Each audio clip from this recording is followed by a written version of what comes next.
सजा है। ऐ ईमान वालो, अल्लाह से डरते रहो और हर शख्स को देखना चाहिए कि उसने कल यानी आखिरत के लिए क्या सामान भेजा है। और हम फिर कहते हैं कि अल्लाह से डरते रहो, बेशक अल्लाह तुम्हारे सब अमाल से खबरदार है। और उन लोगों जैसे न हो जाना जिन्होंने अल्लाह को भुला दिया तो अल्लाह ने उन्हें ऐसा कर दिया कि वो खुद अपने आप को भूल गए। यही लोग हैं नाफरमान।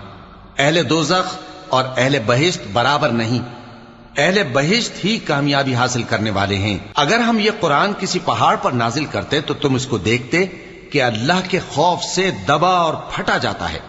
और ये मिसालें हम लोगों के लिए बयान करते हैं ताकि वो गौर करें। वही अल्लाह है जिसके सिवा कोई माबूद नहीं, पोशीदा और जाहिर का जानने वाला, वो बड़ा मेहरबान है, निहायत रहम वाला है। वही अल्लाह है जिसके सिवा कोई इबादत के लायक